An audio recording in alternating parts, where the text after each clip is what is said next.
Hello mga kabibig! Welcome back sa ating bagong YouTube channel. It's my birthday today! Uy, greet yun naman ako sa comment section. At i-share nyo ang vlog. Nako, birthday ko pa ngayon. Grabe. Grabe ang grasyang dumadating kay Senator Alan Peter Cayetano, mga kabibig. Oo, panalong panalo. 'Di ba? Sabi ni Senator Alan Peter Cayetano, yung minority black na nanakot sa mga senador, sa majority na, "Oy, kung hindi kayo sasali sa amin, nanakot ha, na kasuhan daw at kung ano-ano mga sinasabi nila." Naku po, huwag niyong galitin si Kabibig kasi birthday niya ngayon at kung gusto mag-tip, yan o pampakake. Kayo talaga. Joke-joke lang. Pero birthday ko talaga ngayon and sa sa birthday ko ngayon, salamat po sa lahat ng sumusuporta sa akin, nagbibigay ng mga magagandang comments, may mga bashers diyan, at nagbibigay at na-share ng kanilang blessing. Salamat po talaga from the bottom of my heart. Thank you very much. At let's go back sa panalong panalo na si Senator Alan Peter Cayetano kasi may 3 senador ang sasali sa majority block. May additional na 3 senador. Ay. So 13, magic ang powerful 13 plus the additional 3 senator ay mas lalong lumalakas ang majority block. 16 na sila. Wow. Yun nga ang power ng tao. Alam niyo mga kabibig, marami ang nagpray na maging maganda at matiwasay at peaceful ang pamamalakad ni Senate President Alan Peter Cayetano. In fact, sa kanyang mga live, sa kanyang mga Facebook video, marami talaga ang humahanga sa kanyang katalinuhan. Sabi ng ibang tao sa comment section, ito ang Senate President. Ito ang hinahanap naming Senate President na may alam sa batas. At the same time, alam kung paano lalathala ang totoong nangyari. Yung kahit sinasabing stage daw, yung guluhan sa Senado, hindi nagpapatina si Senator Alan Peter Cayetano kasi alam niya ang totoo at may mga ebidensya siya. At dahil dyan, matatag at matapang si Senator Alan Peter Cayetano, aside from that, matalino pa, nadagdaganan di umano'y 3 senador ang sasali sa majority block. O, di ba? Ang ganda. 'Di ba napakaswerte naman ng majority block ngayon.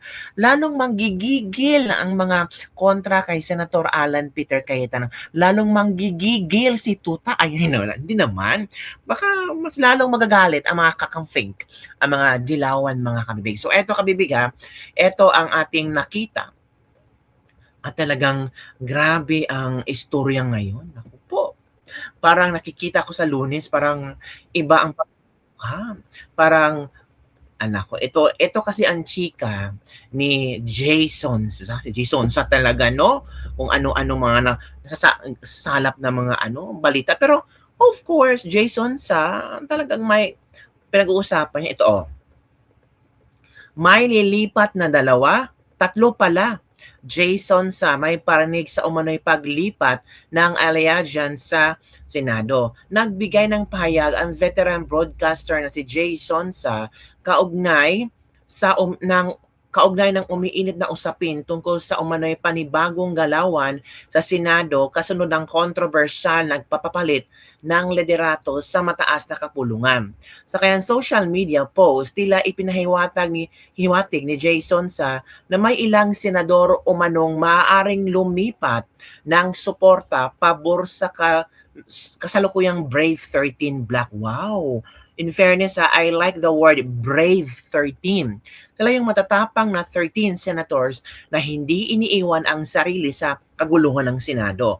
Sa kanyang social media post, ayon kay Sonsa, may lilipat na 2, 3 pala papunta sa kampo ng Brave 13 sa susunod na linggo. Kasunod nito, nagdagdag pa si Sonsa ng isang pangkomento na tila'y tumutukoy umano sa ilang personal dati sa Senado. Ito yung clue na binigay ni Jason sa. Yung isang malaki ang galit mamang may dala-dalang papels gawa sa rekto. Iyong isang lamadista ayaw kasama ang mga talunan. Laging sigurista. Yung isa na untog ayaw mapag-iwanan at matawag na may maleta sa kargadera ng motor. Motor! Nako, sino bang mahilig sa motor dyan? Lumabas ang pahayag ni Sonsa habang umiikot ang mga espekulasyon tungkol sa panibagong leadership movement sa Senado ilang araw lamang matapos mapalitan ang liderato ng kapulungan. Matatandaang napaulat kamakailan na may mga usap-usapan umano tungkol sa posibleng panibagong pagbabago sa Senate leadership, kabilang sa ang mga paglutang ng pangalan ni Senador Juan Miguel Zubiri bilang posibleng consensus candidate sakaling magkaroon muli ng realignment sa Senado. Gayunpaman, base sa naging pahiwating ni Sonsa, tila kabaliktaran umano ang direksyon ng galawan dahil sa halip na magkaroon ng panibagong pagpapatalsik kay Cayetano, posible ba umanong lumakas ang kasalukuyang majority bloc. Sa ngayon, wala pang opisyal na kumpirmasyon mula sa mga senador kung may tunay ngang lilipat ng suporta sa kampo ng Brave 13 sa mga susunod na araw. Nako, solid na yon support kay SP Cayetano at nang uusad na ang totoong batas at naking tiwala ng taong bayan sa kanya at nang makasimula ulit ang ekonomiya. From Tatang Bautista. As a Mindanaoan, Mig Zubiri, we are watching you, sir. Same, Visayas Region watching Senator Zubiri. Let's stay hopeful but still vigilant. May nagsasabi naman po na merong sa majority ang babaliktad. Let's pray for 13. For me, walang babaliktad sa For me sa akin lang walang babaliktad sa Brave 13 eh. Feeling ko talaga wala. Nasabi yung daw, yung clue ni Jason yung isa malaki ang galit sa mamang may daladalang papel sa rekto. Sino kaya may galit sa mamang? May galit kay Matibag. Posible. Yung pangalawa, liamadista. Ayaw kasama ang mga talunan, laging siguradista. Sino kaya Lito Lapid. Yung isa nauntog, ayaw mapag-iwanan at matawag na may malita sa kargadera ng motor. Si Ercito? Tingnan natin, Kabibig, ha. Pero in the meantime, Kabibig, ito pala ang totoong nangyari, Kabibig, sa kaguluhan sa Senado. Isinisalaysay Alam naman namin, na alam po ninyo. Senador Marcoleta. So, pakinggan natin, Kabibig, ang totoong nangyari ito. Alam naman namin, na alam po ninyo kung sino yung nanggugulo. Yan. Ganun ho ba? May nanggugulo ho ba? Kunwari pa naman kakalang. Kasi akala namin ni Nelson, lahat walang... Paano kasi, halatang halata naman na sikip ang dibdib. Yung, galit na galit siya nangyari. Dahil ang pagkakaalam nila, nautakan sila. Naisahan. Ganun, Naisahan, nautakan. Yung ba namang very triumphant kasi yung pagdating ni Senator Bato. Ayun nga po. Nagkataon pa naman, dumating sa pagkakataon na talagang kailangan talaga. Opo. Ang kanyang presensya. Pero di ba bago naman yan, sabi, alam naman namin na mangyayari, anytime pwede kami mapaltan. Handa naman kami sa ganyan. Salita lang nila yun. Ganun ho ba? Para namang hindi mo naman alam yun eh. Hindi kasi bago ito nangyari noong Lunes, yun na po ang ipinamamarali nila. Ngayon na lang nila sinasabi yan. Ganun ho. Hindi mo ba alam yung... ngayon parang... Opo. Napasulat yata sa banal na kasulatan yan. Ano ho ito? Diba? Nagkaroon ng katuparan po Hindi. Alam mo yung taong... dahil sa kanyang sama ng loob. Yung parang... Dahil nga nautakan ba? Nasalisihan ba? Nandun na yung pinagsama-samang pride at saka yung lahat na. Okay. Sabi ng Biblia para mga liyong umuungal eh. Di ba? Na parang sa lahat, minuminuto gumagawa ng paraan para makaganti. Mga ganon eh. Ganon ang tingin namin sa kanila. Samantalang nung sila nakuha nila yung majority, nakita naman wala namang wala namang insidente. Ang totoo niyan, siguro pwede mo pang saluduan si dating SP Chis Escudero. Ay, opo. Na nung makita niya na hawak na nila yung majority, siya pa yung nagsabing we congratulate the new majority. Ganyan. Yes po. walang anumang pangyayari. Opo, at siya pa ang nagpanumpa kay SP Siya pa Soto. nagpasumpa. Ganun kasi siya at ang iba sa amin, alam namin na talagang nangyayari yun. Ang Senado ay isang institusyon na kapag kaya makasama mo ay hindi na nagugustuhan yung pamamalakad mo, sila ay mag-uusap. Opo. Teka muna, kailangan mapalitan na si ganito kasi mukhang ang direksyon natin ipapunta rito. Yung dapat nating gawin, hindi na napupunta rito. Parang may tinitingnan nyo ganito. Sige, palitan natin. Nangyayari yung kahit anong panahon Aba, ngayon parang lahat na lang. Gusto nilang gawin para sa ganun makuha nila kagad. Maibalik sa kanila. Kasi ang sabi nga nila, 99.99% ilang araw lang, babalik daw po ulit sa kanila. May mga lumalabas na gano'n. Talagang nagpapahiwatig sila. At saka dahil nga alam nilang krusyal. Alam nila kasi na meron na kaming 12 votes. Opo. Ngayon, binabantayan nila yung inaakala nilang makukuha namin. So, binantayan nila yung isa. Opo, Di ba naman nasasabihin ng Yes, Si Bato kanya, wala yan, hindi makakarating.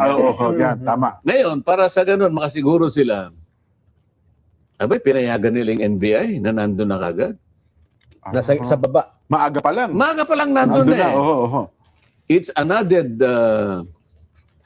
parang another shield of guarantee na para ganun. Kasi nga takot na takot ako rin naman, wala naman akong alam na kasi wala naman akong kapag-asan makakarating naman si Senador Bato dahil sa alam natin ang kalagayan niya di ba? Bagamat sa sarili ko naman sana dumating si Senator Bato.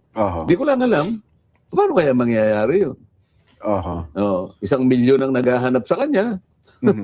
Paano kaya makakarating? Nangyari nga ang hindi nila inaasahan. Biglang dumating. Nasa lisihan. Yun ang kanilang pinanggagalaiti. Pinanggagalaiti. Paano nyo nakalusot yan? Paano nakapasok dito yan? Para ko nang nakikita ng halos sila naglulupasay lahat Ha? Narinig ko na po dati. Ako una nagalit ka sa akin. Kulang na lang na maglupasay silang lahat. Opo. Nako. Tama ba yan? Well, mali yun, Sen. Kasi sabi nyo nga, talaga naman, alam naman nila, kasi sa bilang ninyo na siyam at sila ang 13, anytime talaga, pwede talaga mangyari yun. Pagkatapos doon, lumabas silang lahat. Pumunta sila doon sa aming, meron kaming lounge Opo. Senator's lounge Opo. Ako naman, siyempre, gusto ko rin malaman kung ano yung pinag-uusapan nila, di ba? Hindi pumasok naman ako. Siyempre, Nakidinan kayo ng konti. may pagkain naman doon. Bakit sa kanila ba yun lang? Kasama naman ako ron. Lahat ng naman. Ako naman sa ganung pagkakataon ako tuwan-tuwa namang nakikita ko naman sila kung paano sila naglulupasay, di ba? Alam mo, naririnig, may nakikinig ngayon sa sinasabi ko, kaya kailangan sabihin ko ito. Di siyempre, nakiumpukan naman ako ron. Opo. Di yan. Ba't ka ako ang popular ng mga mukha ninyo? Ano ba yung mga iniinom nyo? Alam nyo naman siguro talagang ang sasama ng loob. Sabi ko, malagihay na kayo. Malagihay. Parang, iba nga yun na. Kami ba ganon? Ako nga, sinasabi ko sa inyo, pinilit ko pang tapusin yung hearing ko Nung ako pa chairman ng Blue Ribbon. Umabot pa ako ng 4:00 ng hapon Nung tagpo na yun, kayo po mismo, yes, nakamonitor kami nun Hindi ko alam. 12:00 pala ng tanghaling tapat, nakuha na nila. Nag-meeting na sila. Pero wala akong alam doon. Opo. Kahit siguro malaman kung wala na sa amin, itutuloy ko pa rin dahil kailangan matapos yung agenda namin. Pero sila, nakita mo, wala nang ayan, kayo na ano pag-usapan natin tungkol doon. Opo. Pero anyway, Sen, kasi simulan natin sa Monday. Unahin natin chronological. Monday nga sinasabi. Chronological events tayo. Umaga muna, umaga. Umaga nung, di ba, nung ina-expect na ba talaga ninyo na may mag-motion na all seats vacant, all possession vacant, na mayroon talagang ganun mag-motion? Ganito kasi, dahil nagpulong kami ng Sunday. Okay. Sunday. Hindi ko nasasabihin kung saan. Basta nagpulong kami. Opo. Gabi. Ako naman kasi, pag alam kong wala namang mangyayari, basta sukat na lang na alam nilang nakipag-cooperate ako, nandun ako, nandun nakikinig kayo, ako. Pero hindi no? na ako nakikisali sa usapan. Mhm. Kasi nahati lang yung pag-uusap doon sa isang ang tao at saka kay Senator Bato. Aha. Mhm. Ngayon, sabi ko, na walang galang na sa inyo, basta't ako, hindi ako naniniwala Opo. na itong taong ito ang magbibigay sa atin ng tagumpay. Pasensya na kayo nga ako. Pasensya okay. na kayo. Ako, Oo. ako, tapat naman ako eh. Mhm. Ako kahit na imposible, ang alam ko dito, si Senador Bato. Kaya lang alam kong imposible. Mhm. Oho, oho. Alam kong imposible, pero Sa sabi sarili ko, niyo talaga sa tingin, hindi talaga darating si Bato no? hindi. Alam kong gusto niyan dumating. Ang Opo. problema ko, paano siya makakarating? At so, paanong paraan ang gagawin niya para makalusot siya sa mga maraming taong naghahanap sa kanya Opo. at eventually, bigla niyang ipakita yung sarili niya na nandun na sa loob ng plenaryo. Oho. Para sa akin, imposible. Oh. Kaya sinabi ko, ito lang ang sa akin, sabi ko, alam kong imposible, pero ito lang kako ang nalalaman kong makakapagbigay sa atin ng tagumpay. Oh, yun ang magiging susi. Respeto, nirespeto Opo. naman. Alam naman namin yun, sabi niya. Nga. Tapos, ako kakausap dito, ganyan. Hindi na ako nakikinig doon dahil alam ko, walang mangyayari dito. Opo. Ganun ako eh. Opo, opo. O yun na pa rin ako. Wala naman akong magagawa Wala doon. naman. Kaya nung umalis na ako, actually, nauna akong umalis, sabi ko. Mhm. Pinuntahan ko si Senator Bongo na nakaupo doon sa malayo. Mhm. Senator Bong, mauna na ako, sabi ko. Kagaya ng sinabi ko sa'yo, wala tayong pag-asa. Yung sinasabi nyo na Nakukuha yung majority. hindi, meron kaming plan B. Oho. Meron kaming plan B. Kapag hindi kanya dumating si Senator Bato, Mhm. Opo. declare na lang natin ang mga chairmanships vacant. Mhm. Ay, ayoko din yun. Sarili ko lang naman yun. Oho. Kasi hindi na lang ako kumikibo. Mhm. Oho. Kasi alam ko, sige, declare natin. Hindi naman sila papayag, magkakagulo-gulo lang kami. Oho. Tapos, puro labanan, puro debate. Naman sa akin na walang ano eh. Oho. Imposible yun na meron kaming magagawang mabuti nang dineclare lang namin. Away-away din yun. Mhm. Okay. Oho. Siyempre, labanan. Ako dito, ako gusto. Ganyan. Tapos, salungatan, ganyan. Yun ang plan B. Ang plan A talaga, sana makuha namin. Ayun. Kaya lang ako, isa na ako sa walang pag-asa doon. Hindi kayo maasa na mangyayari Hindi yun. ako umaasa. At sabi ko kay Senator Bong, alis na ako, sabi ko. Opo. Kagaya na sinabi ko, si Senator Bong lang, Senator Bato lang. Kaya lang, it is an extreme sacrifice on his part. Opo. Hindi ko alam paano. Mhm. Pero sana mangyari lang, sabi ko. Opo. Mhm. Kasi kung halimbawa dumating siya lang ang makakapag-turn around. So yun ang mag-trigger na para talaga mag-turn around Pero ng ano. maski sila, alam naman nila yon. Opo. So, bali, ganun na lang siya ang magti-trigger. Opo. Saka siguro, kung sakali mangyari, malay mo ako, maisip niya na pag nakuha namin, this is a better chance for him na maproteksyon na namin siya. So yun pala mga kabibig. Ang totoong nangyari, nag-meeting din pala sila. O ito kabibig, may isa pa akong babasahin sa inyo ha. Latest din ito nakita ko lang. Sabi dito sa Road of Ducks. Ayon sa usap-usapan, hindi na magpapatakot si Lauren Legarda, Camille Villar, Mark Villar at Pia Cayetano. Sapagkat 2 taon na lamang ang natitira ni Marcos Jr. sa kanyang posisyon. At kung kakasuhan man sila, aabot pa sa Korte Suprema at tatagal pa ang kasuhan. Aabutan ito ng tag-upo ni VP Sara Duterte. Imbis na matakot sila, ay mangungumbinsi pa umano sila sa iba pang nasa minority. Which is tama, di ba? Bakit pa ako matatakot? And in fact, mayayaman din ito. They can provide the best lawyer of the Philippines. Diba? So bakit sila matatakot? Kaya tama talaga na nasa ano kayo, nasa, tawag dito? Sa 13, matatapang na 13, brave 13 senators. So kabibig, yun lang po ang ating Deslibag-libag for today. At sa mga mag-greet sa akin ng happy birthday, salamat po. Thank you from the bottom of my heart. Bye everyone. See you next time.